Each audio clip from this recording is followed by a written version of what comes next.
নমস্কাৰ thought study সাৰ্কুলত সকলোকে পুনৰবাৰ স্বাগতম জনাইছো আৰু আজি যেহেতু কাইলে আমাৰ এক্সাম আছে কিহৰ এক্সাম আছে হেলথৰ এক্সাম আছে হয়নে সবে ডিএমইৰ এক্সাম দিবলৈ গৈ আছে গতিকে আজি আমি আসাম পুলিশ আৰু ডিএমই দুইটা লগ লগাই পেলাই আজি এটা ক্লাস লৈ আহিছো আসাম পুলিশৰ বাবে কেদিনমান সময় আছে আসাম পুলিশৰ যে ৰিটেন এক্সাম আছে তাৰ বাবে কেদিনমান সময় আছে ডিএমইৰ বাবে আমাৰ হাতত একদম সময় নাই এতিয়া কথা হল আজি এই ক্লাসটো কাৰ কাৰণে হ'ব আজি এই ক্লাসটো আসাম পুলিশৰ ৰিটেন দিয়া সকলৰ লগতে ডিএমইৰ কাইলে যি সকলে এক্সামত বহিবলৈ গৈ আছে তেওঁলোকৰ লগ লগাই আজি এই ক্লাসটো হ'ব আজি এই ক্লাসটোত মুঠ 30টা প্ৰশ্ন মই যুগুতাই আনিছো আৰু 30টা প্ৰশ্নৰ প্ৰথম 15টা প্ৰশ্ন আসাম পুলিশৰ ৰিটেন এক্সামৰ বাবে কৈ লৈছো যি সকলে আসাম পুলিশৰ ৰিটেন এক্সামৰ প্ৰস্তুতি চলাই আছে তেওঁলোকৰ বাবে প্ৰথম 15টা কোৱেশ্চন আৰু তাৰ পিছৰ 15টা কোৱেশ্চন ডিএমইৰ কাইলে এক্সামত বহিবলৈ যোৱা সেই সকল পৰীক্ষাৰ্থীৰ বাবে গতিকে প্ৰথমে সকলোকে মোৰ ফালৰ পৰা কাইলে পৰীক্ষাৰ বাবে শুভেচ্ছা শুভকামনা যিমান যি আছে গোটেইখিনি জনাইছো গতিকে আৰম্ভ কৰিবলৈ লৈছো আমাৰ সেশনটো প্ৰথমটো কোৱেশ্চন একদম ইজি কোৱেশ্চনৰে আৰম্ভ কৰিম প্ৰথমটো কোৱেশ্চন তলৰ কোনটো সংখ্যা 8 ৰে বিভাজ্য which of the following number is divisible which of the following number is divisible by 4 তলৰ কোনটো সংখ্যা 4 ৰে বিভাজ্য এই কোৱেশ্চনটো হৈছে টেষ্ট অফ ডিভিজিবিলিটিৰ বিভাজ্যতাৰ পৰীক্ষাৰ ওপৰত অহা কোৱেশ্চন বিভাজ্যতাৰ পৰীক্ষা টেষ্ট অফ ডিভিজিবিলিটি একদম সৰুতে পোৱা এটা টপিক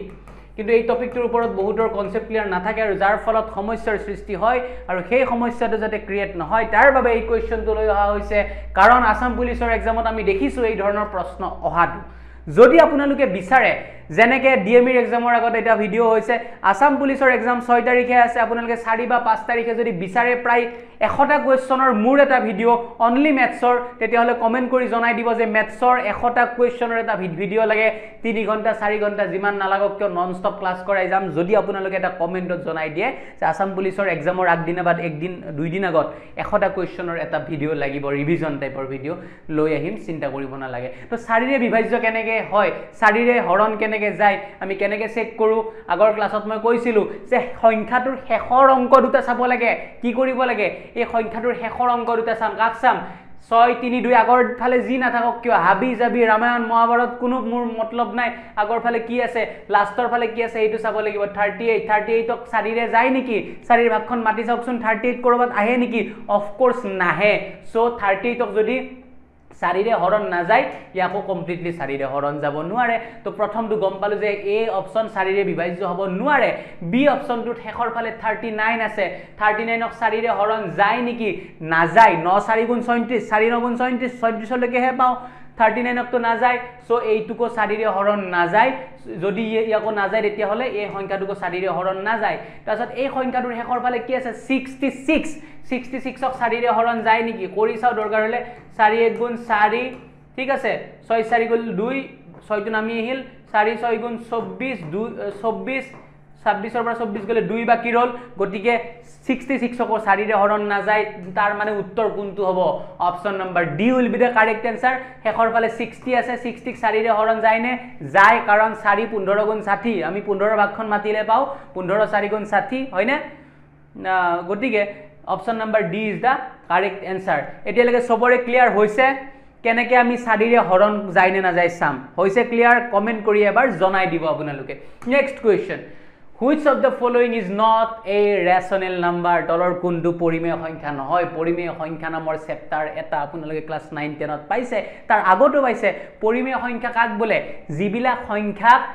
বাৰে বাৰে মই কৈ দিও মানে সদায় মই বেসিকৰ পৰা আহো হয়নে একদম ৰুট লেভেলৰ পৰা পঢ়াবলৈ চেষ্টা কৰো যিবিলাক সংখ্যাক আমি p বাই q আকাৰত লিখিব পাৰো আৰু q is not equal to 0 তেনেকুৱা সংখ্যাকে পৰিমেয় সংখ্যা বুলি কোৱা হয় কি কৈছো যিবিলাক সংখ্যাক p বাই q মানে এটা ভগ্নাংশত আমি সজাই লিখিব পাৰো কিন্তু হৰটো অৰ্থাৎ q2 শূন্য হ'ব নোৱাৰে এটা অশূন্য সংখ্যা হ'ব লাগিব তেতিয়াই সেই সংখ্যাটো কি সংখ্যা বুলি কোৱা হয় পৰিমেয় সংখ্যা বুলি কোৱা হয় হয়নে তো প্ৰথমটো পৰিমেয় সংখ্যা আমাক প্ৰশ্নটোত কি দিছে কোনটো নহয় সুধিছে 8/9 পৰিমেয় সংখ্যা হয় নে নহয় অফ কোৰ্স হয় কাৰণ তাক লিখিছে এটা ভগ্নাংশত ই পৰিমেয় সংখ্যা হয় গতি ই আমাৰ উত্তৰ নহব অপচন নম্বৰ বি কি আছে 20 √20 তো 20 ক মই ভাঙি চাও 2 10 গুণ 20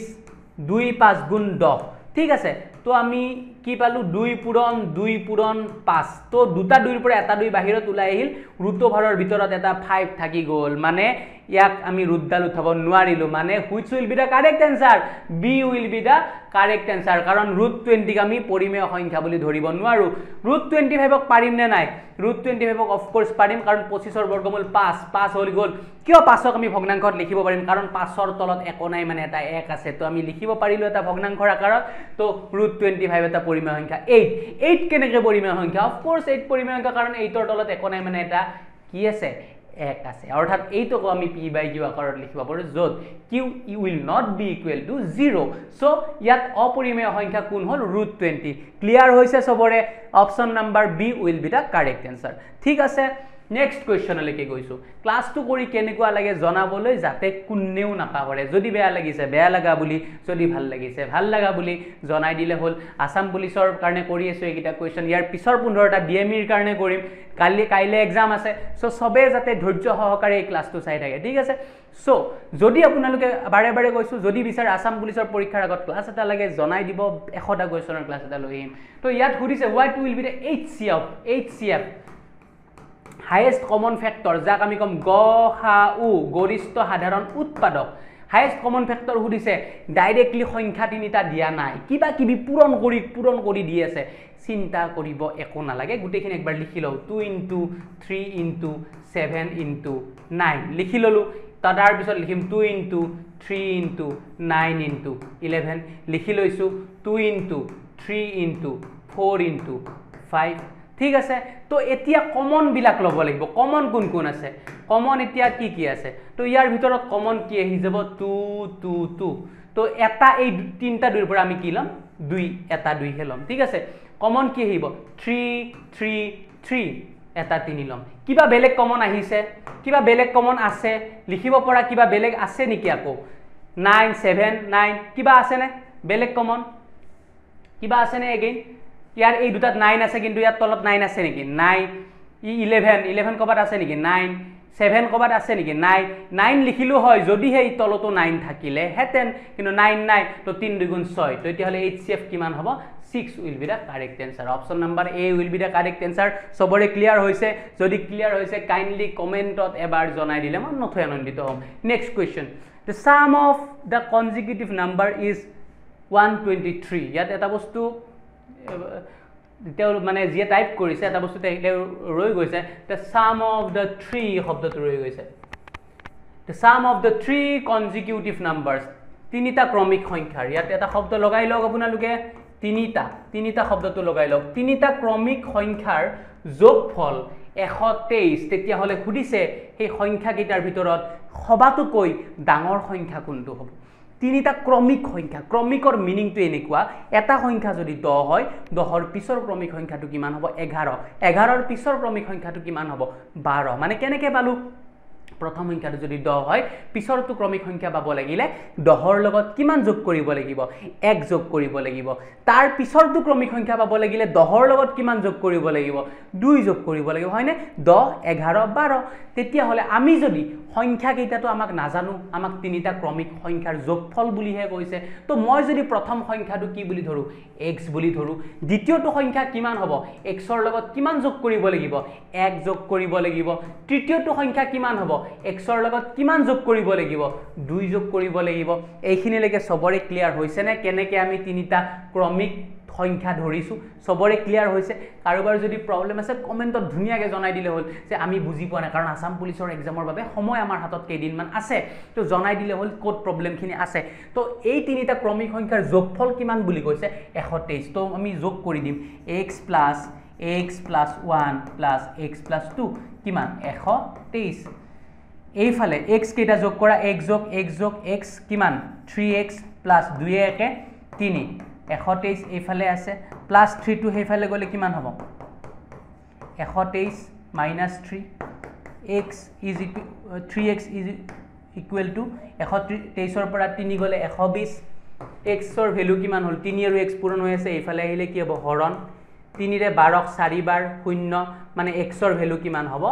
40 মানে 40 প্ৰথমটো সংখ্যা আমি কিমান পালো 40 তেতিয়া হলে 40 ৰ কাষৰ সংখ্যাটো কিমান হ'ব ক্ৰমিক সংখ্যাটো কিমান হ'ব 40 ৰ পৰা এক ঘৰ আগুৱাই আহা 41 তাৰ পিছত এক ঘৰ আগুৱাই আহা 42 গতিকে সংখ্যা কেইটা আমি কি পালো 40 41 and 42 এই তিনিটা যোগ কৰি চোৱাচোন হৈছে নে নাই 123 যোগ কৰি চোৱা 2 1 3 4 4 8 8 4 12 123 হৈ গৈছে মানে আমাৰ অংকটো কৰাত ভুল হোৱা নাই তো ইয়াৰ ভিতৰত আপোনাক সুধিছে কি লাৰ্জেষ্ট নাম্বাৰ লাৰ্জেষ্ট মানে সৰ্বাধিক সবাতোকৈ ডাঙৰ সংখ্যাটো সুধিছে তো কোনটো হ'ব ডাঙৰ 42 তো answer C will be the correct answer সবৰে ক্লিয়াৰ হৈছে যদি ক্লিয়াৰ হৈছে ভিডিওটো লাইক কৰি দিয়ক এবাৰ কমেন্ট কৰি দিয়ক এবাৰ যদি বেয়া না পায় অকনমান শেয়াৰও কৰি দিয়ক ঠিক আছে নেক্সট কোৱেশ্চন দিলৈকে আমি আহিছো নেক্সট কোৱেশ্চনটো হ'ল 22 টু দি পাৱাৰ 0 বুলি দিছে 222 to the power 0 222 to the power 0 কি বস্তু এইটো এই কোৱেশ্চনটো মই আগতে অলৰেডি এদিন কৰাইছো যে যিকোনো সংখ্যাৰ ওপৰত যদি তুমি এই 0 টো দেখা পোৱা তেতিয়া হলে তাৰ মান কিমান হৈ যায় 1 বুজি পাইছা মানে x to the power 0 that will be 1 তো x ৰ জায়গাত তোমাক 1 দিয়ে 100 দিয়ে 1 লাখ দিয়ে 1 কোটি দিয়ে 100 কোটি দিয়ে জি নিদিয়ক কিয় সবৰে ভ্যালুটো কিমান হৈ যাব 0 হৈ যাব তো তুমি মাথা মাৰিবই নালাগে বহুতে ভাবিব এইকেইটা উত্তৰ হ'ব তো ইমান মাথা মাৰিব নালাগে এইটো মানে 1 এইটো মানে 1 এইটো মানে 1 তিনটা 1 যোগ কৰিলে কিমান হ'ব 1 1 2 মাইনা তুমি জুইৰ লগত 1 যোগ কৰি দিয়া 1 1 2 2 1 কিমান 3 D will be the correct answer হৈ গৈছে একদম ইজি কিবা প্ৰবলেম আছে যদি কাইন্ডলি কমেন্টত জনাই দিব আপোনালোকে তো নেক্সট কোৱেশ্চনটো চাওক if the base and perpendicular of a right angled triangle is 8 cm and 6 cm respectively then its hypotenuse will be মানে কৈছে যদি এটা সমকোণী ত্ৰিভুজৰ ভূমি আৰু লম্বক্ৰমে সমকোণী ত্ৰিভুজৰ ভূমিটো দিয়া আছে 8 cm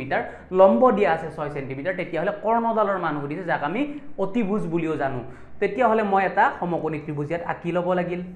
কোনো চিন্তাৰ কাৰণ নাই ধুনিয়াকে মই এটা সমকোণী ত্ৰিভুজ আঁকি লৈছো নাম দিছো A B C C কোণ আপেক্ষে BC ডাল যদি ভূমি হয় তাৰ মান হ'ব 8 cm AB ডাল যদি লম্ব হয় তাৰ মান হ'ব 6 cm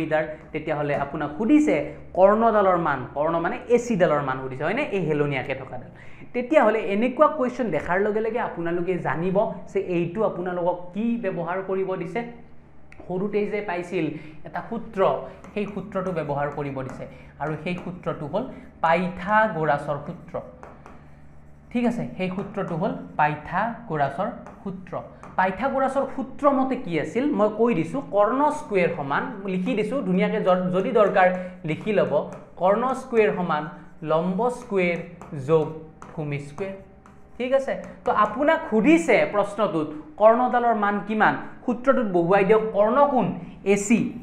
square is equal two লম্ব স্কয়াৰ লম্বডালৰ মান কিমান দিয়া আছে 6 স্কয়াৰ প্লাস ভূমিডালৰ মান কিমান দিয়া আছে 8 স্কয়াৰ তো 6 স্কয়াৰ 6 6 গুণ কিমান 36 8 স্কয়াৰ 8 8 গুণ কিমান 64 64 এই দুটা প্লাস কৰি দিয়ক কিমান পাব 100 ঠিক আছে তো এনসারত 100 আছে নেকি নাই কিয় নাই অফ কোর্স না থাকিব ন AC স্কয়ার মানে হে 100 পালে AC ৰ মানটো হে লাগে যদি স্কয়াৰটো উঠাই দিয়ে ইফালে এডাল কি দিব লাগিব ৰুট মানে 1 ৰ বৰ্গমূল লব লাগিব 1 ৰ বৰ্গমূল কিমান হ'ব 10 ঠিক আছে 10 গুণ 100 হয় না গতিকে এই বাহুডালৰ মান কিমান পালো কৰ্ণডালৰ মান আমি পালো 10 সেন্টিমিটাৰ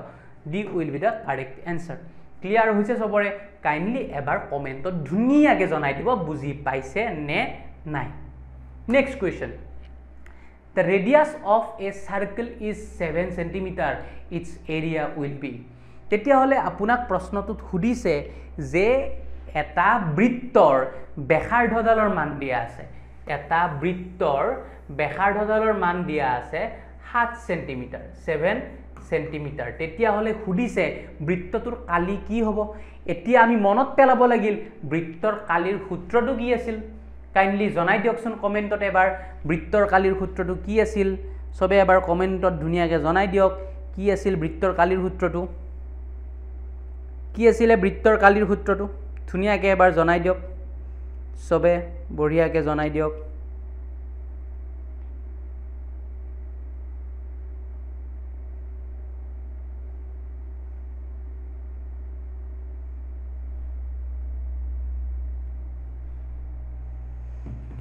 তো বৃত্তৰ কালিৰ সূত্ৰটো আছিলে বৃত্তৰ কালি মনত পৰিছেনে এটো আসাম এইখিনি আসাম পুলিচৰ কাৰণে আমি ক্লাস মানে 15 নম্বৰ কোৱেশ্চনলৈকে অসম পুলিচৰ পৰীক্ষাৰ কাৰণে অকনমান ইজি লেভেলৰ কোৱেশ্চন কৰি আছো তাৰ পিছত আমি ডিএমইৰ কাৰণে অকনমান লেভেলটো আমি আপগ্ৰেড কৰিম ঠিক আছে সূত্ৰটো আছিল পাই r স্কয়াৰ তো এতিয়া বহুতে এই প্ৰবলেমটোত পৰিব যে পাইৰ মানটো আমি কিমান ধৰিম পাইৰ মানটো আমি ধৰিব পাৰিম হয়তো 7/22 অথবা আমি ধৰিব পাৰিম 3.14 গতিকে যেহেতু ইয়াত 7 সেন্টিমিটাৰ ব্যাসাৰ্ধ দিয়া আছে আমাৰ কাটাকাটি কৰাত সুবিধা হ'ব গতিকে আমি কোনটো মান লম 7/22 টো ধৰি লম ঠিক আছে তো পাইৰ মান বহুৱাই দিয়ক আপোনালোকে 7/22 r স্কয়াৰ মানে r ৰ মানটো দুবাৰ লিখিব লাগিব পূৰণ কৰি পেলাই তো 7 * 7 r ৰ মান কিমান হ'ব 7 পূৰণ 7 ঠিক আছে এতিয়া কাটাকাটি যাব নেকি 7 এৰে 7 ক কাটাকাটি যাব থাকি গল আপোনাৰ 22 পূৰণ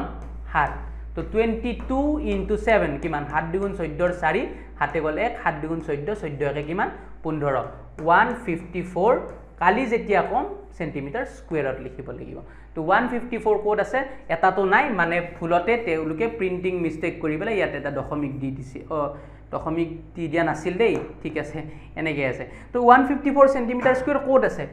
154 সেন্টিমিটাৰ স্কয়াৰ কোড আছে এটা তো নাই এটা তো যদি নাই তেতিয়া হলে ডি অপশনটো আছে নন অফ দিস কোটে শুদ্ধ উত্তৰ হ'ব নন অফ দিস বিকজ এটো এনসাৰটো আমি কিমান পালো 154 সেন্টিমিটাৰ স্কয়াৰ পাইছে বুজি সবে কিবা প্ৰবলেম আছে যদি কমেন্টত জনাব নেক্সট কোৱেশ্চন বৰ্গমূলৰ question √625 plus √324 minus √225 is equal to what এতিয়া এই কোৱেশ্চন বিলাক কৰাৰ কাৰণে ইয়াৰ বৰ্গমূল উলিয়াব লাগিল 625 ৰ বৰ্গমূল আমি কেনেকৈ উলিয়াম এনেকৈ উলিয়াব লাগিল সূত্ৰী হৰণ কৰি 5 এৰে হৰণ যাব 5 1 * 5 12 হল 5 2 * 10 5 5 * 25 5 2 * 10 5 5 * 25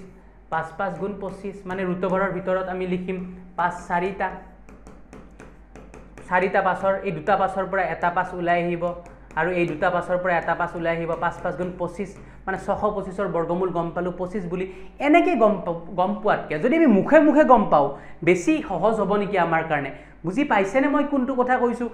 এনেকৈ আমি কৰাতকে পৰীক্ষাত যদি ডাইৰেক্টলি গম পাও যে 625 ৰ বৰ্গমূল 25 তেতিয়া হলে বেছি ইজি হ'ব তেতিয়া হলে আপোনালোকে বৰ্গমূল কিছুমান মনত ৰাখিব যে আমি 2 ৰ বৰ্গমূল কিমান 2 ৰ বৰ্গ কিমান বুলি জানো 4 3 ৰ বৰ্গ কিমান বুলি জানো 9 4 ৰ বৰ্গ কিমান বুলি জানো 4 4 * 16 5 ৰ বৰ্গ কিমান বুলি জানো 25 ঠিক আছে 6 ৰ বৰ্গ আমি 36 বুলি জানো ঠিক আছে 7 ৰ বৰ্গ কিমান বুলি জানো 49 8 ৰ বৰ্গ কিমান বুলি জানো 64 9 ৰ বৰ্গ কিমান বুলি জানো 81 10 ৰ বৰ্গ কিমান বুলি জানো আমি 100 তাৰ পিছত 11 ৰ বৰ্গ কিমান বুলি জানো 121 কাইন্ডলি মনত ৰাখিব এইখিনি বস্তু ঠিক আছে আপুনি যদি এসএসসি সিএইচএসএল সিজিএল এনেকুৱা এক্সাম দিব যায় মই কোৱা শুনিছো বেলেগে তেওলোকে বলে 100 লৈকে মনত ৰাখে 1 ৰ পৰা আপোনালোকে কেইটামানহে মনত ৰাখিব লাগে 12 ৰ বৰ্গ কিমান 144 13 ৰ বৰ্গ কিমান 169 ঠিক আছে 14 ৰ বৰ্গ কিমান 196 15 ৰ বৰ্গ কিমান 225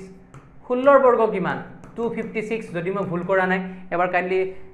চেক কৰি দিও 256 16 পূৰণ 16 হয় নে 256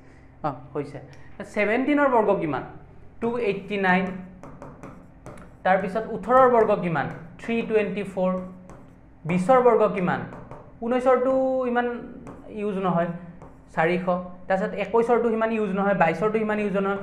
424 ৰটো ইউজ হয় 576 ঠিক আছে 24 ৰটো ইউজ হয় 25 ৰটো কিমান 625 এইখিনি যদি মনত থাকে ন অকনমান ইজি হয় আমাৰ কোৱেশ্চনটো কৰোতে হয় না তেতিয়া হলে ইয়াত আমাক কোৱেশ্চন দিছে 625 ৰ বৰ্গমূল কিমান বুলি জানো 25 হয় না 25 25 গুণ 625 কত ইয়াত লিখিছো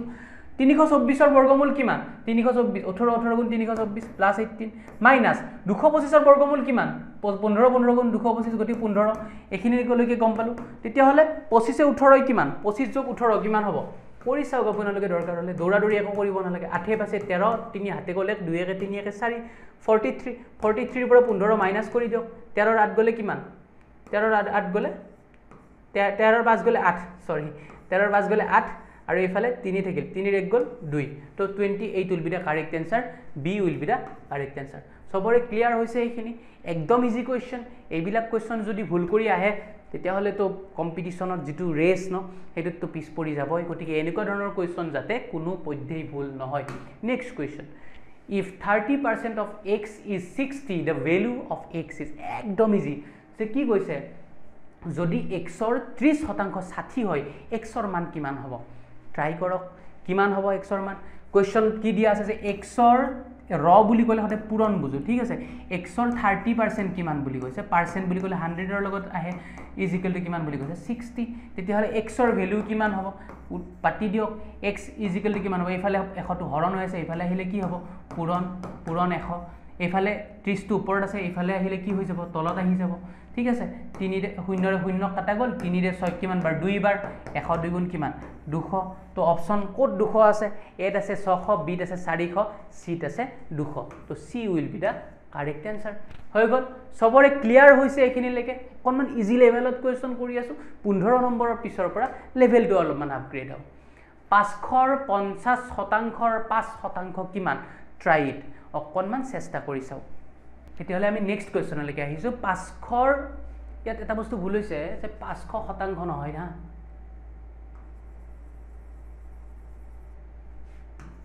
কোৱেশ্চনটো এটা বস্তু ভুল আছে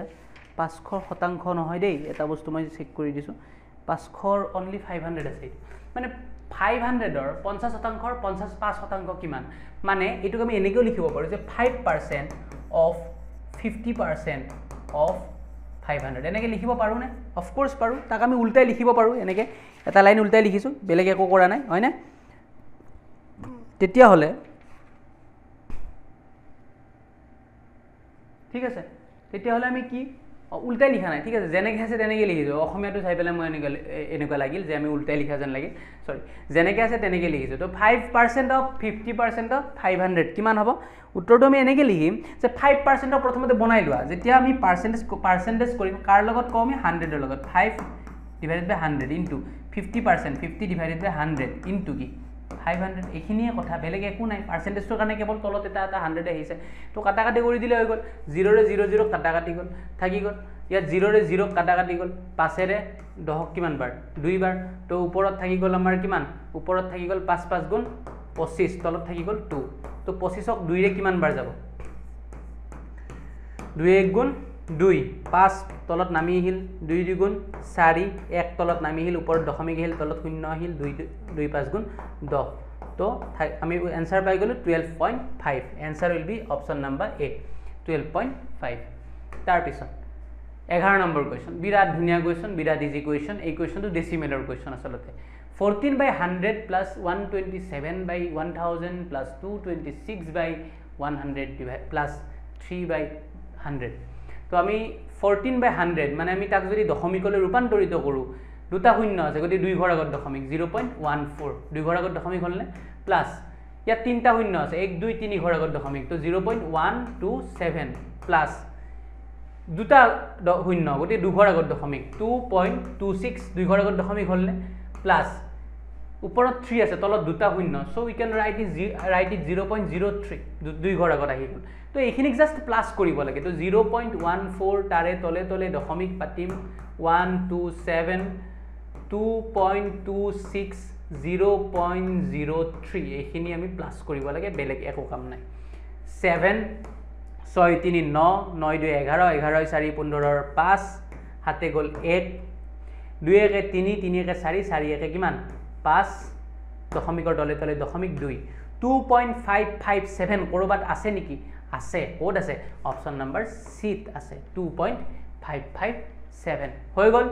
ধুনিয়াকে আমি 12 নম্বৰ কোৱেশ্চনলৈকে আহিম বুজি পাইছে নে কমেন্টত এবাৰ জনাই যাব A person buys a book for ₹400 and sells it for ₹475 what will be his gain percentage এজন ব্যক্তিয়ে 400 টকাত কিতাপ এখন কিনিলে 475 টকাত কিতাপখন বেচিলে কিমান শতাংশ লাভ হল তেতিয়া হলে ওপৰত আমি জানো লাভ শতাংশ আমি কেনেকৈ উলিয়াও লাভ শতাংশ উলিওৱাৰ সূত্ৰটো কি আছিল ওপৰত আমি লিখিব লাগে লাভ তলত আমি বেচা দাম লিখিব লাগে নে কিনা দাম লিখিব লাগে অফ কোৰ্স জিমানত কিনিছে হেইতুলৈ লাভটো উলিয়াম ন কিনা দাম পূৰণ 100 তেতিয়া হলে 400 টকাত কিনি 475 টকাত বেচিলে লাভ কিমান টকা হল 75 টকা হল 75 रुपीस লাভ হল কিনা দাম কিমান আছিল 400 আছিল হয় না ইনটু 100 তো 0 रे 0 0 কাটা কাটি গল তো হাতেৰে 75 ক না যায় তো আমি পাই গল 75/4 তো হৰণ কৰি চালো 4 रे 4 1 গুণ 4 3 5 ঠিক আছে তাৰ পিছত 8 4 গুণ 32 3 দশমিক 0 7 4 গুণ 28 2 নামি হিল 0 4 5 গুণ 20 তেতিয়া হলে আমাৰ উত্তৰ কিমান পালো 18.75% D will be the correct answer নিশ্চয় সকলোৰে ক্লিয়াৰ হৈছে যাৰ যাৰ ক্লিয়াৰ হোৱা নাই কমেন্টত এবাৰ জনাই দিব এতিয়া আমি নেক্সট কোৱেশ্চন পালো 13 নম্বৰ কোৱেশ্চন 13 নম্বৰ কোৱেশ্চনত কি কোৱেশ্চন কৈছে যে what would be the simple interest obtained on an amount of rupees 8930 at the rate of 8% per annum after 5 years একদম ইজি কোৱেশ্চন সৰল সূত্ৰৰ কোৱেশ্চন সৰল সূত্ৰৰ সূত্ৰটো ধুনিয়াকৈ তোমালোকক মই দিছিলো যে কি আছিলে p into r into t যোৱা ক্লাছত আপোনালোক পঢ়াইছো ডিভাইডেড বাই 100 তো p ৰ ভ্যালু কিমান p মানে কি আছিলে মূলধন ঠিক আছে p মানে কি আছিলে মূলধন r মানে কি আছিলে ৰেট অফ ইন্টাৰেষ্ট সুতৰ হাৰ আৰু t মানে সময় তো এইটো সূত্ৰত বহুৱাই আপোনালোকে এইটো উত্তৰ কৰি দিব কমেন্টত জনাব কিমান পাই যায় ঠিক আছে it will be homework for you কাৰণ অলৰেডি মই এই বস্তুটোৰ ওপৰত ক্লাছত শিকাইছো হৈছে নেক্সট কোৱেশ্চন 14 নম্বৰ কোৱেশ্চনলৈকে আমি যাম একদম easy question find the triplicate ratio of 7:5 একদম ইজি কোৱেশ্চন তাক মানে কিউব কৰি দিব দিছে ট্ৰিপ্লিকেট মানে 3 গুণ মানে 7ক 3 বাৰ কৰি দিয়ক আপোনালোকে আৰু 5ক 3 বাৰ কৰি দিয়ক একদম ইজি 15 নম্বৰ কোৱেশ্চনলৈ গুটে গিটা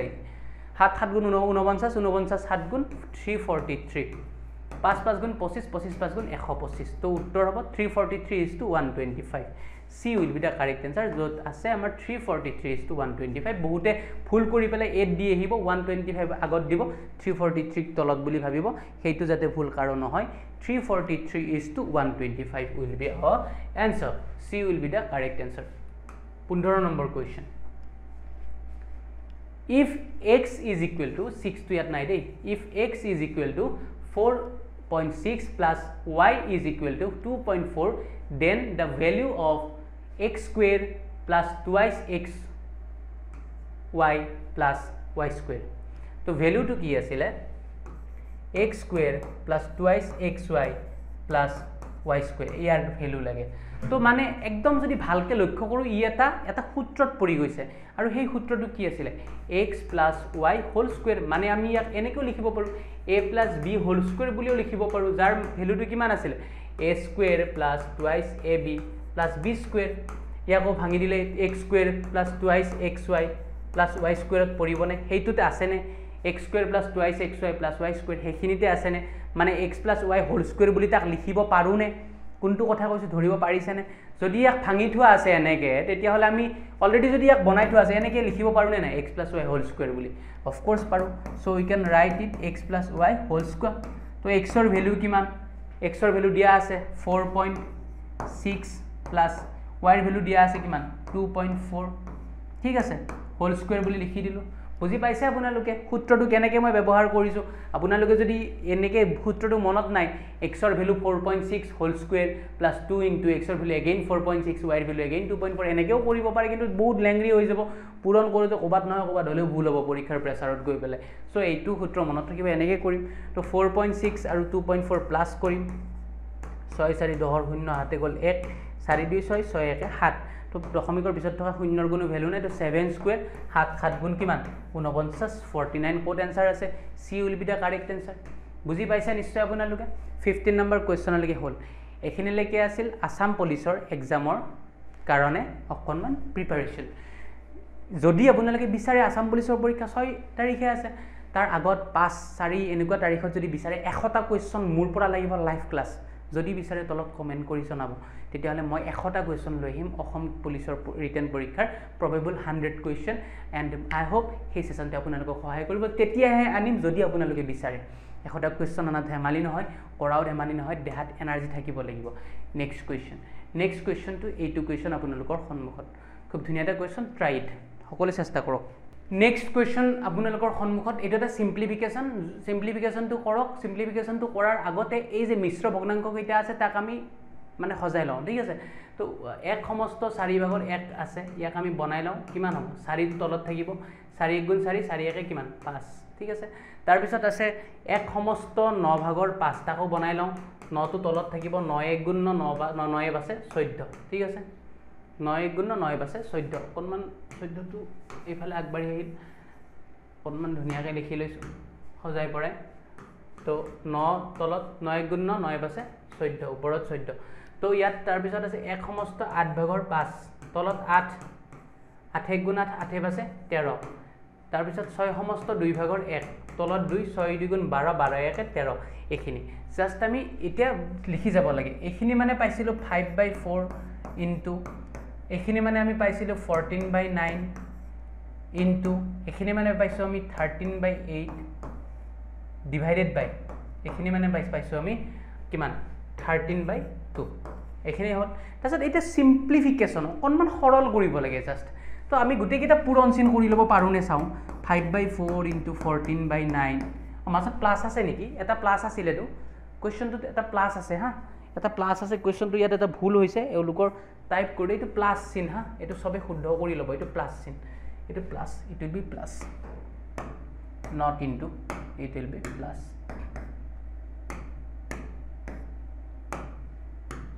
প্লাছ তো এইখিনি ইনটু 13/8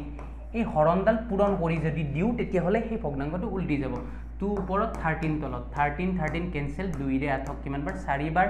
2 ৰে 4 2 বাৰ 2 ৰে 14 7 বাৰ তো এতিয়া আমি জাস্ট লিখিব লাগে 5/4 প্লাছ ওপৰত কিমান পালোঁ ওপৰত পালোঁ আমি 7 তলত পালোঁ আমি 18 হৈ গ'ল 4 আৰু 18 এতিয়া বৰ্গ মানে লসাগু ল'ব লাগিব ঠিক আছে 4 আৰু 18 লসাগু কিমান হ'ব 4 আৰু 18 লসাগু আমাৰ 2 ৰে যাব 2 দুগুণ 4 2 9 2 9 18 9 দুগুণ 18 18 দুগুণ 36 36 তো 4 ৰে 9 বাৰ 9 5 গুণ ওপৰত 45 18 ৰে 2 বাৰ 2 7 গুণ 14 ওপৰত পালোঁ 5 4 9 4 1 5 59/36 তেতিয়াহ'লে এইটোতো উত্তৰত নাই তেতিয়াহ'লে আমি ভাঙি ল'ব লাগিব আছে উত্তৰত অপশ্যন নম্বৰ ডি 59/36 হৈ গ'ল 16 নম্বৰ কুৱেশ্যন হৈ গ'ল এতিয়া 17 নম্বৰ কুৱেশ্যনলৈকে আহিছোঁ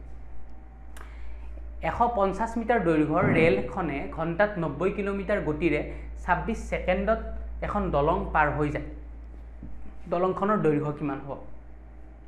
দলংখনৰ দৈৰ্ঘ্য সুধিছে 150 মিটাৰ দৈৰ্ঘ্যৰ এখন ৰেল যিখন ৰেলে ঘণ্টাত 90 কিলোমিটাৰ পাৰ আৱাৰ বেগত 26 ছেকেণ্ডত এখন দলং পাৰ হৈ যায় তো দিয়া আছে কি যে ৰেলখনৰ দৈৰ্ঘ্য দিয়া আছে 150 মিটাৰ তেতিয়াহ'লে আৰু স্পীডটো দিয়া আছে 90 কিলোমিটাৰ পাৰ আৱাৰ আৰু সময়টো দিয়া আছে 26 ছেকেণ্ড প্ৰথমতে কাম হ'ব ইউনিট কেইটা বদলাই লোৱাটো তো ই মিটাৰত আছে ই কিলোমিটাৰ পাৰ আৱাৰত আছে ই এগেইন ছেকেণ্ডত আছে তো এই যদি কিলোমিটাৰ পাৰ আৱাৰটোক মিটাৰ পাৰ ছেকেণ্ডলৈকে লৈ যাব পাৰোঁ তেতিয়াহ'লে আমাৰ কামটো ইজি হৈ যাব তো আমি কি লিখিম 90 কিলোমিটাৰ পাৰ আৱাৰক যেতিয়া আমি কি কৰিম মিটাৰ পাৰ ছেকেণ্ডলৈকে কনভাৰ্ট কৰিম তেতিয়া আমি কিহেৰে ইনটু কৰিব লাগিব মই আগৰ ক্লাছত একদিন কৰাইছোঁ তেতিয়া আমি ইনটু কৰিব লাগিব 5/18 ৰে কিমানেৰে 5/18 ৰে তেতিয়াহ'লে আমি জানো যে 18 5 গুণ 90 18 ৰে 90 5 বাৰ কাটি যাব তো এইটো পালোঁ 5 5 গুণ 25 মিটাৰ পাৰ ছেকেণ্ড এইখিনিলৈকে আমাৰ ধুনীয়াকৈ হৈ গ'ল যে ট্ৰেইনখনে 150 মিটাৰ দৈৰ্ঘ্যৰ এখন ট্ৰেইন আছিলে গতিকে ট্ৰেইনখনে কিমান দূৰত্ব অতিক্ৰম কৰিলে গতিকে আমি কৰিম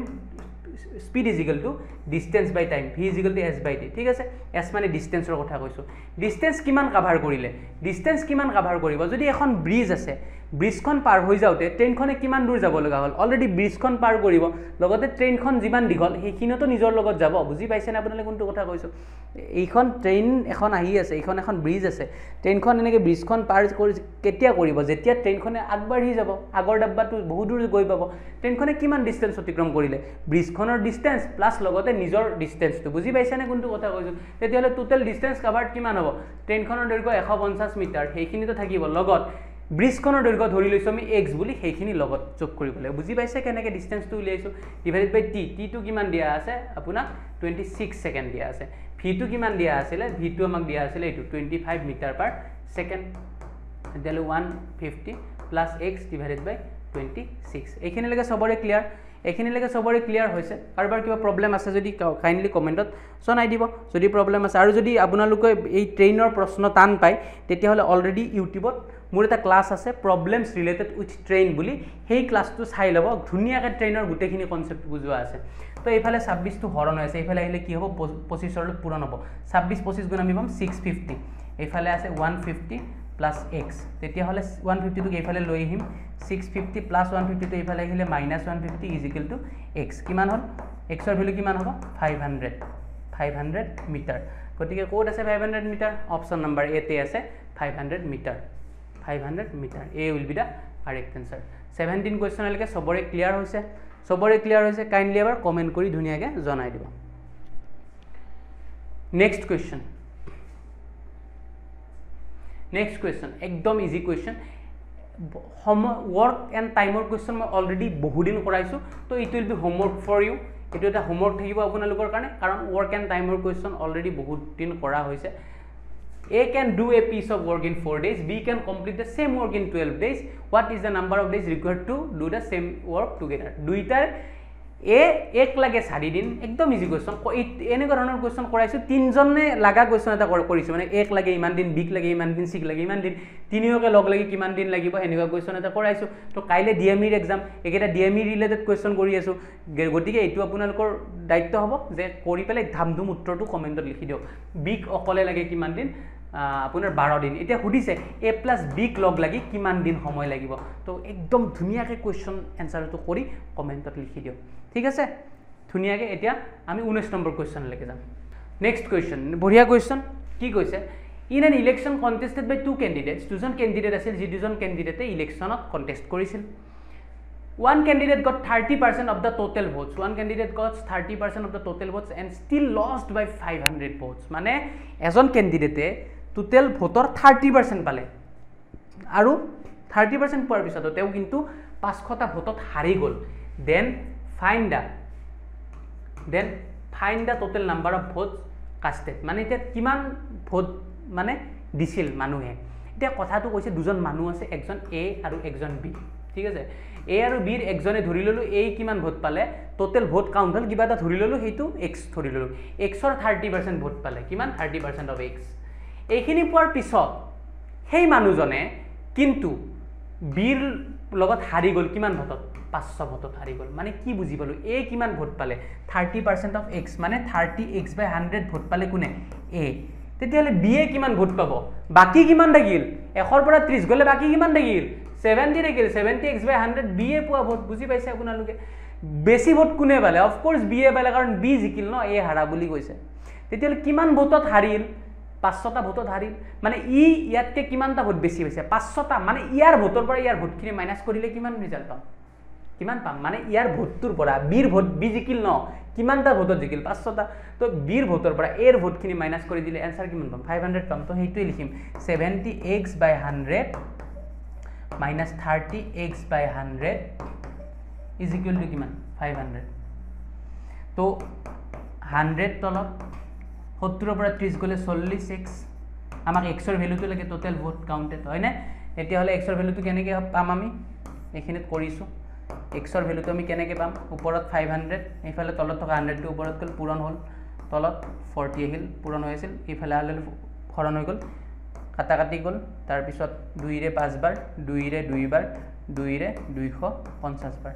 তো 25 5 গুণ কিমান 125 লগত এটা শূন্য তো 1250 কৰবাত আছে নেকি option A B C D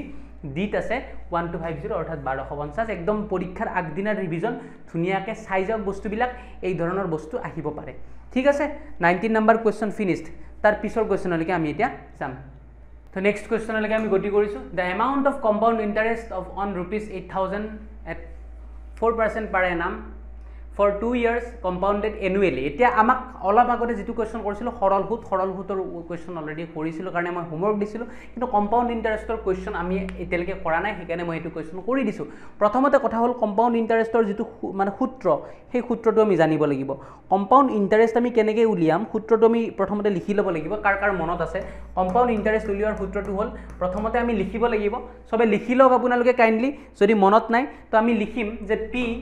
whole 1 plus r by 100 divided by to the power n এই n মানে হৈছে সময়টোৰ কথা কয় ঠিক আছে n মানে সময় কিমান বছৰৰ কাৰণে দিছে কি দিছে r মানে ৰেট অফ ইন্টাৰেষ্ট p মানে মূলধনটো কিমান দিছে তো এতিয়া মান কেটা বহুৱাই গলে হল কিমান টকা এই 8000 টকা ঠিক আছে প্লাস ব্র্যাকেট 1 plus r মান কিমান 4% ত দিছে divided by 100 to the power n কিমান 2 বছৰৰ কাৰণে দিছে তো 4 ৰে 100 কিমান বাৰ 25 বাৰ তো ইয়াত আমি পালো 8000 তো ইয়াত তলত 25 এলসিয়াম তো একেৰে 25 বাৰ 25 গুণ 25 প্লাস ইয়াত 1 স্কয়ার 8000 25 একে কিমান 26 বাই 25 স্কোয়ার আছে মানে কেইবাৰ পূৰণ দুইবাৰ পূৰণ 26 বাই 25 তো এতিয়া কাটাকাটি কৰিলে হ'ল ঠিক আছে তো কাটাকাটিখিনি একদম সিম্পলি আপোনালোকে কৰিলে হ'ল 5 এৰে 25ক যাব 8000ক যাব এইখিনি আমি ধুনীয়াকৈ যেতিয়া সলভ কৰিম আমি জাস্ট উত্তৰটো ডাইৰেক্টলি লিখি দিছো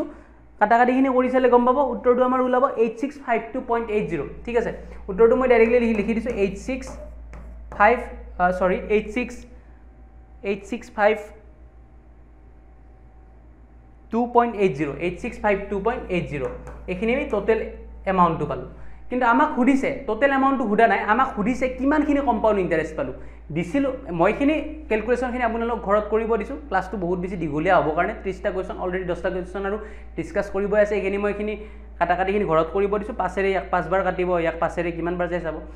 গতিকে এতিয়া এইখিনি বলো 8652.80 পইচা আছিল 8000 টকা মূলধন তো 8652.80 পৰা 8000 যদি আমি মাইনাস কৰো আমি পাই যাম 652.80 তো 652.80 will be the answer b will be the correct answer ঠিক আছে দৌৰা দৌৰি অলপ কৰিব লাগিব কাইলে আমাৰ এক্সাম নেক্সট কোৱেশ্চন অকনমান প্ৰেক্টিস আমি স্টাৰ্ট কৰিব লাগিব তো the area of a sector of a circle is 77 cm square and the angle of the sector is 45 degree and the radius of the circle is এই ধৰণৰ কনসেপ্টৰ question মই already আগৰ ক্লাছত কৰোৱা নাই তো প্ৰথম কৰাম এইটো হল বৃত্তকলাৰ কনসেপ্ট এটা বৃত্তকলা মানে কি বৃত্তকলা মানে বেলেগ একো নহয় ধৰি লওক বস্তুটো মই বুজাই দিছো কেনেকৈ বাৰ্থডেৰ কেকটো আপোনালোকে কাটিছে সবে বাৰ্থডেৰ cake happy birthday to you বুলি কোৱাৰ লগে লগে মানে চুৰিৰে কেনেকৈ কাটি দিয়ে কেকটো আপুনি এনেকৈ এক সাইড কাটে এনেকৈ এক সাইড কাটে না তো কাটাৰ লগে লগে এইটো কেক উলিয়াই আনি কোনোবাই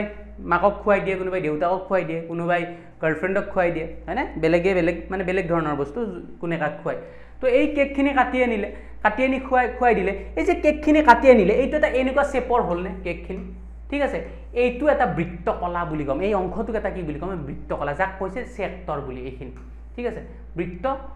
এটা খণ্ডৰ ক্ষেত্ৰফল মানে এইটো বৃত্তকলাৰ কথা কৈছে দে বৃত্তকলাটোৰ কথা কৈছে তেতিয়ালে বৃত্তকলাটোৰ এংগল কিমান দিয়া আছে 45 ডিগ্ৰী কিমান এংগল দিয়া আছে 45 ডিগ্ৰী আৰু তাৰ কালিটো দিয়া আছে কিমান 77 সেন্টিমিটাৰ স্কয়াৰ এতিয়া বৃত্তৰ কালিহে পায়াৰ স্কয়াৰ আছিল এতিয়া বৃত্তকলাৰ কালি কিন্তু পায়াৰ স্কয়াৰ নহয় মনত ৰাখিব বৃত্তকলাৰ কালিৰ সূত্ৰটো মই লিখি দিছো ধুনীয়াকৈ মনত ৰাখিব আজি কালি যদি এই ধৰণৰ কোৱেশ্চন আহি যায় মোক এটা থ্যাংক ইউ ক'ব নাপাহৰিব বৃত্তকলাৰ কালিৰ সূত্ৰটো আছিল θ/360 degree into pi r square তেতিয়াহলে থিটাৰ মান বহুৱাই দিয়ক কিমান দিছে থিটাৰ মান দিছে 45 ডিগ্ৰী 45 ডিগ্ৰী ডিভাইডেড বাই 360 ডিগ্ৰী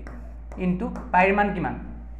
পাইৰ মান 7/22 ঠিক আছে পাইৰ মান কিমান 7/22 আৰু আমাক আৰৰ মান দিয়া নাই হেকানে খুদিছে আৰৰ মানটো কিমান হ'ব খুদিছে আৰু অলৰেডি আমাক কৈ দিছে যে কালিটো কিমান হ'ব বুলি কৈছে 77 মানে এইখিনিৰ ভ্যালু আমি কিমান পাম বুলি কৈছে 77 পাম বুলি কৈছে তে আমি কাটাকাটি কৰিলে হ'ল বেলেগ একো নাই কাটাকাটিটো আমি কৰিম 5 এৰে 45ক 9 বাৰ 5 এৰে 7 5 গুণ 35 5 2 গুণ 10 9 ৰে 72ক 8 বাৰ এইখিনিলৈকে হ'ল তো r স্কয়াৰৰ ভ্যালু আমি কিমান পাম এইফালে 8 আৰু 7 তলত সেইফালে ওপৰত উঠি যাব 77 * 8 * 7 এইফালে 22 ওপৰত এইফালে আহিলে তলত গুচি আহিব তো 11 ৰে 22ক 2 বাৰ 11 ৰে 77ক 7 বাৰ ঠিক আছে 2 ৰে 8ক 4 বাৰ r স্কয়াৰৰ ভ্যালু কিমান পালো 7 দুটা ঠিক আছে 4 কেইটা এটা তো r স্কয়াৰৰ ভ্যালু পালো দুটা 7 আৰু 4ক যদি ভাঙি লিখো 2 পূৰণ 2 বুলি লিখিব পাৰিম নে নাই পাৰিম নে 2 গুণ 4 হয় নে নহয় তেতিয়ালে r স্কয়াৰৰ জায়গাত যদি r লও দুটা 7ৰ পৰা কেইটা 7 আহিব এটা 7 দুটা 2ৰ পৰা কেইটা 2 আহিব এটা 2 7 গুণ কিমান 14 সেন্টিমিটাৰ অকনমান টান আছে কোৱেশ্চনটো কিয় টান এই সূত্ৰটোৰ কাৰণে টান এই সূত্ৰটো আপোনালোকে হয়তো জানা নাছিল আজিৰ বনত ৰাখক এই সূত্ৰটো ইউজ কালি হৈ যাব পাৰে যদি হৈ যায় মোক এটা থ্যাংক ইউ ক'ব নাপাহৰিব কাৰণ এইটো বহুতে প্ৰেক্টিস কৰোৱা নাই বৃত্তকলাটো আহি যাবও পাৰে তো 14 সেন্টিমিটাৰ কোড আছে অপচন নম্বৰ বি আছে B will be the correct answer সবৰে ক্লিয়াৰ হৈছে এইখিনিলৈকে যদি ক্লিয়াৰ হৈছে নেক্সট কোৱেশ্চনলৈকে আমি যাম নেক্সট কোৱেশ্চন এটা ইকুৱেশ্যনৰ কোৱেশ্চন লিনিয়াৰ ইকুৱেশ্যন দুটা ইকুৱেশ্যনৰ কোৱেশ্চন দুটা ইকুৱেশ্যন দিয়া আছে 12x + 27y = 129 12x + 27y = 129 again এটা দিছে 12x + 8y = 72 ঠিক আছে দুটা ইকুৱেশ্যন দিয়া আছে এটা ধৰিছো মই নাম্বাৰ 1 ইকুৱেশ্যন বুলি এটা ধৰিছো মই নাম্বাৰ 2 ইকুৱেশ্যন বুলি ইকুৱেশ্যনৰ কুৱেশ্যন চাই যাব ইয়াৰ মিনিং এইটো চাই যাব নাপাহৰিব গতিকে এটাৰ পৰা এটা ইকুৱেশ্যন যদি আমি মাইনাছ কৰি দিওঁ 1 - 2 যদি কৰি দিওঁ 12 পৰা 12 গ'লে এইখিনি 0 তলৰ চিনটো বদলি যায় প্লাছটো মাইনাছ হ'ব 27 পৰা 8 গ'লে কিমান 27 পৰা 8 গ'লে 19 হয়নে 19y এইটো প্লাছ আছিল মাইনাছ কৰিলে মাইনাছ হৈ যাব 129 পৰা 72 গ'লে কিমান 129 কৰি চাওক দৰকাৰ হ'লে দৌৰাদৌৰি একো কৰিব নালাগে 9 2 গ'লে 7 12 7 গ'লে কিমান 5 57 তো y ভ্যালু কিমান পাম 57 ডিভাইডেড বাই 19 তো 9 ৰে কিমান বাৰ যাব 9 ৰে 3 বাৰ হয়নে y ৰ ভ্যালু কিমান পালো 3 পালো যদি y ৰ ভ্যালু 3 পালো আমাক সুধিছে x + y কিমান হ'ব তো x ৰ মানটো লাগিল x ৰ মানটো কেনেকৈ উলিয়াম যদি y ৰ ভ্যালু 3 x ৰ মানটো আমি কেনেকৈ উলিয়াম y ৰ ভ্যালু যদি 3 x ৰ মানটো উলিয়াবৰ কাৰণে যিকোনো এটা ইকুৱেশ্যনত এই y ৰ ভ্যালুটো বহাই দিলে হ'ল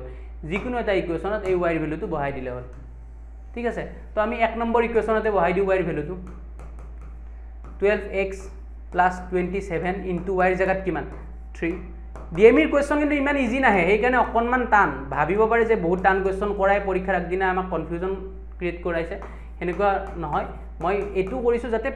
এনেকুৱা ধৰণৰ কুৱেশ্যন আহিলে এৰি আহিব লগা যাতে নহয় ঠিক আছে সেই বস্তুটো মই ট্ৰাই কৰিছোঁ তো 12x 129 - 81 12x 9 1 গ'লে 8 12 8 গ'লে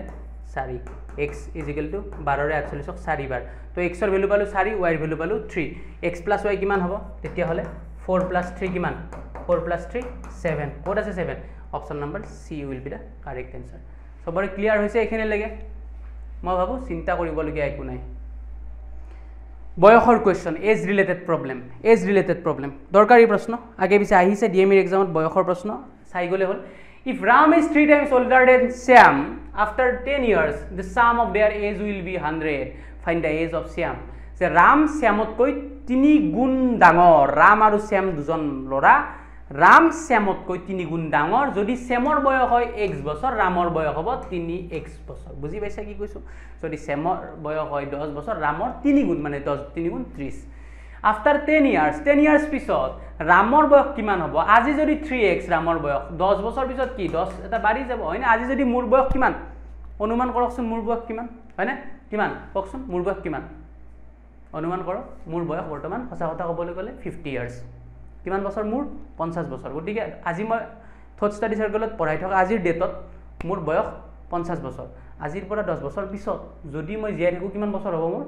50 এ 10 60 বছৰ হ'ব হয়নে মোৰ কিমান বছৰ হ'ব 60 বছৰ হ'ব 10 বছৰ পিছত তো আজি মোৰ 50 বছৰ 10 বছৰ পিছত কিমান বছৰ হ'ব 60 বছৰ হ'ব তো ঠিক তেনেকৈ আজি Ramৰ 3x 10 বছৰ পিছত কি হ'ব 3x + 10 আজি Shyamৰ x বছৰ 10 বছৰ পিছত কিমান হ'ব x + 10 দুইটা প্লাস কৰি দিলে ইহতৰ এজ কিমান হয় বুলি কৈছে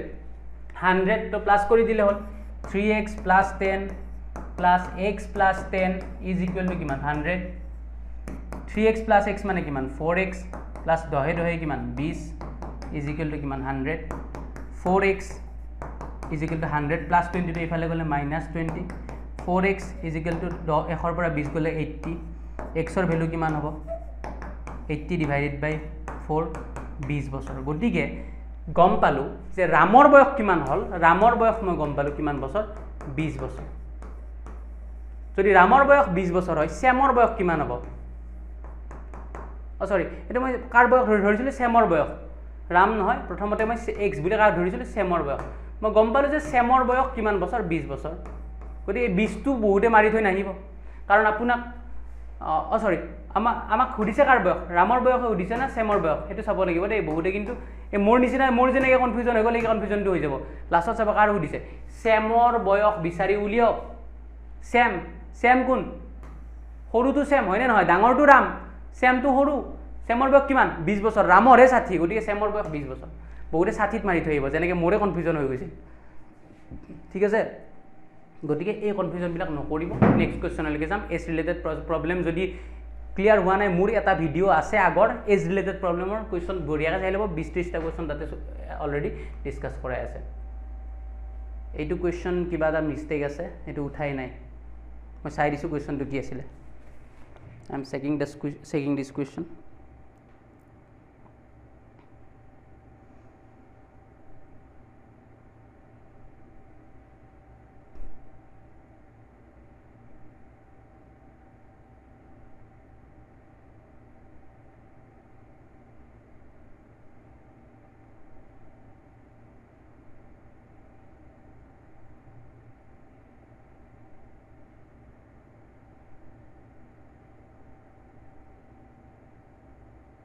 এইটো কোৱেশ্চন আছিল এনেকুৱা যে if 17 to the power 3 by x is equal to 289 to the power 3, then what will be the value of x? একদম ধুনিয়া কোৱেশ্চন, মজা কোৱেশ্চন। অপশন নাম্বাৰ A দিয়া আছে তোমাৰ 1/2, B দিয়া আছে 2, C দিয়া আছে 3, D দিয়া আছে 1/3। তো আমি কেনেকৈ সলভ কৰিম? তো অলপ মানে আগতে মই বৰ্গমূলৰ আৰু বৰ্গৰ কথা কৈছিলোঁ। তো 289 কাৰ বৰ্গ আছিলে? ভালকে ভাবি চালে গম পাম যে 17 স্কোয়াৰ মানে 289 আছিলে। তো 289 মই 17 স্কোয়াৰ বুলি লিখিব পাৰো নে নাই? অফকোৰ্স পাৰো। তো মই অকণমান বেলেগকে লিখিম এই বস্তুখিনি 3/x, এই 289 মই লিখিম 17 স্কোয়াৰ বুলি। 17 স্কোয়াৰ মানে কি? 289 ব্ৰেকেটত ওপৰত 3 দিম এগেইন, ঠিক আছে। তো এতিয়া মই 17 টু দি পাৱাৰ 3/x, ইয়াত 17 3 2 6, বেস কেইটা কি আছে? বেস মানে ভূমি কেইটা, ইয়াতো 17 ইয়াতো 17, কাটা কাটি গ'ল, থাকি গ'ল 3/x ইজ ইকুৱেল টু 6, ঠিক আছে। তো মোক কাৰ ভ্যালু লাগে? এক্সৰ ভ্যালু লাগে। এক্সটো এইফালে গ'লে 6টো তলত গুচি আহিব, ঠিক আছে। তো 3 ৰে 3 একবাৰ, 6 দুইবাৰ, তো এক্সৰ ভ্যালু পাই গ'লো আমি 1/2। ধুনীয়া কোৱেশ্চন। তো অপশন নাম্বাৰ 8 আছে 1/2। নিশ্চয় ক্লিয়াৰ হৈছে সবৰে? হৈছে। Next question, when 2x square plus 3x plus 1 is divided by x plus 2, then the remainder we get, এটো বহুপদ নামৰ এটা চেপ্টাৰৰ কোৱেশ্চন। যোৱাবাৰ মই ডিএমইৰ পেপাৰখন যেতিয়া মই এনালাইসিস কৰিছিলোঁ যোৱা ক্লাছত, তেতিয়া মই ডিএমইৰ পেপাৰখন চাওঁতে মই এটা বহুপদৰ কোৱেশ্চন দেখিছিলোঁ। সেই কাৰণে মই ভাবিছোঁ কি এইবাৰ যদি আহি যায় বহুপদৰ হৰণ এটা, তেতিয়াহ'লে বহুতৰ প্ৰব্লেম হৈ যাব। তে বহুপদৰ হৰণ কেনেকৈ কৰোঁ বহুতে নাজানে, শিকাই লৈছোঁ অলপ। আজিৰ ক্লাছটো বৰিং যেন যাতে নালাগে কাৰো দেই, দুই এটা কনচেপ্টৰ ভিতৰলৈকে সোমাই যাম, বৰ যাতে কোনেও ফিল নকৰে। তো x + 2 ৰে আমি হৰণ কৰি চাম কাক? x square, 2x square plus 3x plus 1ক আমি হৰণ কৰি চাম কিহেৰে? x + 2 ৰে। তো 2x square plus 3x plus 1ক হৰণ কৰি চাম কিহেৰে? x + 2 ৰে। তো হৰণ কৰাৰ নিয়মটো হ'ল কি? এই যাক আমি হৰণ কৰিব দিয়ে, ঠিক আছে। তো ইয়াৰে প্ৰথম টাৰ্মটোৰে তুমি কাটা কাটি কৰি চাবা। বুজি পাইছে আপুনি কি কৈছোঁ? যে ইয়াৰে প্ৰথম টাৰ্ম কিমান আছে? 2x স্কোয়াৰ, ইয়াৰ প্ৰথম টাৰ্ম x আছে, এইটো কাটা কাটি কৰি চালে হ'ল কাষত। একদম মই ট্ৰিক এটা দিছোঁ যে 2x স্কোয়াৰক সেইফালৰ প্ৰথম টাৰ্মটোৰে কাটা কাটি কৰি চাম। তো এক্সেৰে x স্কোয়াৰৰ এই স্কোয়াৰটো কাটা গ'ল, থাকি গ'ল কিমান? 2x। তো কেইবাৰ যাব? 2x বাৰ যাব। যেতিয়া আমি 2xৰে xক পূৰণ কৰিম পাই যাম 2x স্কোয়াৰ। তে 2xৰে xক পূৰণ কৰোঁতেহে 2x স্কোয়াৰ পালোঁ, কিন্তু 2xৰে আৰু কাক পূৰণ কৰিব লাগিব? কাষত এটা 2 আছে নে নাই? আছে। 2 2 4, 4x পালোঁ। কিমান পালোঁ? 4x। এই 4xটো কাৰ তলত বহাম? 3xৰ তলত আমি বহাম। পাইছে বুজি কি কৈছোঁ? একদম ইজি, ধুনীয়াকৈ চাই যাওক। এতিয়া মাইনাছ কৰি যাওক, মাইনাছ কৰিলে চিনকেইটা বদলি যায়। এইটো প্লাছ আছিল মাইনাছ হ'ব, এইটো 0 হ'ব। এইটো প্লাছ আছিল মাইনাছ হ'ব, 4 3 গ'লে 1, ঠিক আছে। গতিকে ডাঙৰটোৰ আগত মাইনাছ আছে, 3 আৰু 4 কোন ডাঙৰ? 4। 4টোৰ আগত দেখাত যদিও মাইনাছ নাই, মাইনাছ কৰোঁতে প্লাছটো বদলি মাইনাছ হৈ যায়। চ' ইয়াত -x আহিব, তলত ওপৰৰ পৰা এইটো নামি আহিব +1, ঠিক আছে। এতিয়া আমি ইয়াত কেইবাৰ দিম? Same procedure. ইয়াৰ প্ৰথমটোৰে কাটা কাটি কৰি চাওক। -x ডিভাইডেড বাই x, xৰে xক কিমান বাৰ যাব? 1 বাৰ যাব, আগত মাইনাছ কেৱল। তো -1 আমি ইয়াত দি দিম। তো -x 1 2 2, কিন্তু মাইনাছে প্লাছে মাইনাছ। এতিয়া এগেইন মাইনাছ কৰিব লাগে, মাইনাছ কৰোঁতে চিনকেইটা বদলি যায়। এইটো +x, ওপৰত -x, এইখিনি 0 হৈ গ'ল। এইটো -3, এইটো কি হৈ গ'ল? +2 1 কিমান? 3 হৈ গ'ল। পাইছে বুজি? যদি পাইছে তেতিয়াহ'লে উত্তৰ কোনটো হ'ব? C will be the correct answer. Clear হৈছে সবৰে? অকণমান টান লাগিছে চাগে প্ৰথম বহুত দিন ক্লাছ 10 পাছ কৰাৰ পিছত, মেট্ৰিক পাছ কৰাৰ পিছত, বহুত যুগ পিছত এইবিলাক বস্তু দেখিছে, অকণমান টান লাগিবই, স্বাভাৱিক কথা। কিন্তু এবাৰ মনত পেলাই যাব বস্তুখিনি, কোনখিনি কৰালোঁ এবাৰ লাহেকৈ আকৌ অকণমান ভিডিঅ'টোৰ আগলৈ গৈ চাই ল'বচোন। The sum of first 15 multiples of 8 is, এইটো হৈছে সমান্তৰ প্ৰগতি অৰ্থাৎ এৰিথমেটিক প্ৰগ্ৰেছন এপিৰ কুৱেশ্যন, ঠিক আছে। টান লাগিব পাৰে, কিন্তু ডিএমইৰ এক্সামত অলৰেডি অকণ লেভেলটো হাইতে এক্সাম হয়। গতিকে 8ৰ প্ৰথম 15টা গুণিতকৰ যোগফল সুধিছে। তো 8ৰ গুণিতক মানে 8ৰ ভাগখন মাতি চালে হ'ল কিমান? 8 1 গুণ 8, তাৰপিছত 8 2 গুণ 16, 8 3 গুণ 24, এনেকৈ যাই থাকিব ডট ডট ডট। কিন্তু গোটেইকেইটাৰ কি সুধিছে? যোগফল কিমান? মানে 8 + 16 +,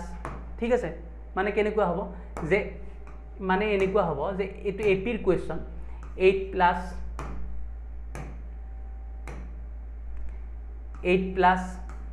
16 প্লাস 24 প্লাস এইকেইটা গোটেইকেইটা 8 গুণিতক 8 1 গুণ 8 8 গুণ হল 8 3 গুণ 24 8 4 গুণ 32 এনেকৈ গৈ থাকিব কিমানলৈকে গৈ থাকিব 15 লৈকে গৈ থাকিব ঠিক আছে এটোতে এপিৰ কোৱেশ্চন আমি কেনেকৈ কৰিম যোগফলৰ সূত্ৰটো আছিল Sn = n/2 twice a plus n minus 1 into d বহুতৰ এতিয়া আজি ক'ব যে পৰীক্ষাৰ আগত নো এইবিলাক কি পঢ়াইছে আপুনি মাথাৰ ওপৰেদি গৈছে বুলেট ট্ৰেইন একো বুলেট ট্ৰেইন নহয় অকনমান চাই যাওক কি জানি এই সূত্ৰটোৰ কৰবাত কালি কাম আহিয়ে যায় অকনমান সাইজত একো আপত্তি নাই হয়নে তো n কিমান দিয়া আছে 15 টা বুলি কৈছে তো n কিমান হ'ব 15/2 প্ৰথম পদ a মানে হৈছে প্ৰথম পদ কিমান আছে 8 আছে 2 পূৰণ 8 প্লাস n - 1 15 এক গলে কিমান 14 পূৰণ d মানে হৈছে মাজৰ গ্যাপ কিমান ইহতৰ মাজৰ গ্যাপ কিমান কি আছে 16 ৰ পৰা 8 গলে কিমান নাহে গ্যাপ 8 24 ৰ পৰা 16 গলে কিমান মাজত এই 8 কে গ্যাপ আছে হয়নে গতিকে গ্যাপ কিমান হ'ব 8 কে হ'ব এখিনি সবৰে ক্লিয়াৰ হৈছে সূত্ৰটো কেৱল মনত ৰাখিব টুৱাইছে যেতিয়া আমি যোগফল সুধিব তেতিয়া n/2 টুৱাইছে প্লাস n - 1 ইনটু d ঠিক আছে আগতে মই সমান্তৰ প্ৰগতিৰ কোৱেশ্চন আপোনালোকৰ এইটো চেনেলত মানে আমাৰ থট ষ্টাডি সাৰ্কেলত যদিও মই কৰা নাই আগতে মোৰ ক্লাস মই আহৰণত আগতে ক্লাস কৰিছিলো তাতে মই এই সমান্তৰ প্ৰগতিৰ ওপৰত একদিন ক্লাস এটাই লৈছিলো তো আগৰ ভিডিও অকনমান চালে পাৰিলে হয় যদি কোনবাই চোৱা মানুহ আছে তেতিয়াহলে তেওঁলোকে মোৰ ক্লাস চাইছে যদি আগতে দেখিছে এইখিনি বস্তু মই কৰা ঠিক আছে তেতিয়াহলে 14 8 গুণ কিমান 112 এইখিনি সলভ কৰি দিলে হল এতিয়া এফালে আমি পালো 15/2 112 আৰু 16 কিমান হ'ব 112 আৰু 16 128 হয় না ঠিক আছে 6 2 8 1 1 2 ও 2 6 গুণ 12 2 4 গুণ 8 তো 15 * 64 15 * 64 কিমান হ'ব পৰিচাও দৰকাৰ হলে 64 * 15 5 4 গুণ 20 শূন্য হাতে গল 2 6 5 গুণ 30 30 2 32 1 4 গুণ 4 1 6 গুণ 6 0 6 9 960 will be the answer a will be the answer ঠিক আছে 26 number question complete 27 number question এটা সংখ্যাৰ আধা পঞ্চমাংক 1/5 of half of a number is 20 then 20% of the number কি কৈছে 1/5 of half of a number ধৰি ললো সেই নাম্বাৰটো x 150 লৈকে নাযাওয়ে আমি তাৰ হাফ কিমান হ'ব x/2 ঠিক আছে x/2 ৰ কিমান লব দিছে 1/5 তো মানে এনেকুৱা হ'ব যে 1/5 of x/2 ঠিক আছে এটা সংখ্যাৰ x মানে 1/5 কিমান বুলি কৈছে 20 বুলি কৈছে মানে এনেকুৱা যে 1/5 of মানে into x/2 = কিমান 20 তো এতিয়া 5 2 10 ওপৰত x এফালে 20 x = কিমান হল ইয়াত 10 টো হৰণ হৈছে এফালে আহিলে পূৰণ 10 20 গুণ 200 সংখ্যাটোহে 200 পালো এই 200 ৰ কিমান খুদিছে 20% খুদিছে তো 200 ৰ 20% কিমান হ'ব 100 ৰে 200 দুইবাৰ 20 দুগুণ 40 তো 40 will be the correct answer পাইছা বুজি কোৱেশ্চনৰ ল্যাঙ্গুৱেজটো বুজাটো ডাঙৰ কথা কি 1/5 of half of a number মানে x যদি নাম্বাৰ হয় তাৰ হাফ কিমান হ'ব 2 ৰে ডিভাইড কৰি দিলে হল তাৰ 1/5 কিমান বুলি কৈছে 20 দেন নাম্বাৰটো কিমান পালো 200 সেই নাম্বাৰটো হুদা নাই সেই নাম্বাৰটোৰ এগেইন 20% হদিছে পাইছা নে বুজি কেনেকৈ ঘুৰাই পকাই কোৱেশ্চনটো কৰিছে তো নেক্সট কোৱেশ্চনলৈকে গৈছো সেম কোৱেশ্চন হোমৱৰ্ক দিলু সেইটো কোৱেশ্চনৰ নিচিনাই সেম কোৱেশ্চন অকনমান মাথাটো মাৰি চালে হল 1/4 of a number exceeds its 1/7 by 24 মানে এটা নাম্বাৰৰ 1/4 অংকটো তাৰ 1/7 তকৈ কিমান ডাঙৰ 24 ডাঙৰ হোৱাট ইজ দ্য নাম্বাৰ একদম ধুনীয়া কোৱেশ্চন অকনমান মগজুটো খটুৱালে হৈ যাব নেক্সট কোৱেশ্চন ধুনীয়া কোৱেশ্চন মোৰ ফেভাৰিট কোৱেশ্চন মই কৰিয়ে থাকো এনেকুৱা কোৱেশ্চন স্কয়াৰ ৰুটৰ কোৱেশ্চন কৰি দিও কি দিছে √6 এনেকৈ আহি আছে √6 এনেকৈ গৈ ডট ডট ইনফিনিটি কিমান হ'ব ৰিজাল্ট মাজত প্লাস মাইনাস একো নাই কিমান হ'ব a b c d উত্তৰ দিয়ক কমেন্টত কিমান হ'ব आंसर will be the 6 যদি এনেকৈ ডাইৰেক্টলি প্লাস মাইনাস নাথাকে ডাইৰেক্ট কি হৈ যাব সেইটো आंसर হ'ব যদি মাজত প্লাস থাকিল হয় এনেকুৱা কোৱেশ্চন কৰাইছো বহুত বাৰ কৰাইছো মাজত প্লাস থাকিলে কি হ'ব 6 ভাঙি লম 2 * 3 আগা পিছা দুটা সংখ্যাৰে তো যদি প্লাস থাকে তাতে ডাঙৰটো লম 3 হল উত্তৰ যদি মাইনাস থাকিল হয় তাৰে সৰুটো ললো হয় কোনটো হল হয় উত্তৰ 2 হল হয় উত্তৰ ঠিক আছে সবৰে ক্লিয়াৰ হৈছে এইখিনিলৈকে মই ভাবু কোনো ধৰণৰ সমস্যা থাকিব নালাগে 29 নম্বৰ কোৱেশ্চনলৈকে 30 নম্বৰ কোৱেশ্চন একদম easy question a plus b whole cube মানে কি সুধিছে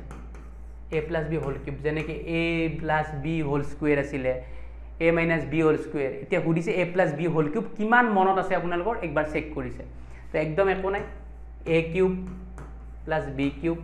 plus 3a square b plus 3ab square কত মাইনাস নাই কারণ মাজত প্লাস আছে ঠিক আছে তো কোড আছে a cube plus b cube plus 3a square b plus 3ab square এইটো শুদ্ধ উত্তৰ বাকি ইয়াত মাইনাস আছে ডাইৰেক্ট ক্যান্সেল ইয়াত a cube plus b cube plus 3a cube আহিবই নোৱাৰে এটা স্কয়াৰ এটো cancel a cube plus b cube 3a cube b square a cube আহিবই নোৱাৰে ক্যান্সেল ঠিক আছে তো এইটো ডাইৰেক্ট আনসাৰ তেতিয়াহলে মই এটা এগেইন কোৱেশ্চন উঠিছো a - b whole cube মানে কিমান এইটো কৈ দিয়ক আৰু এটা কৈ দিয়ক a plus b plus c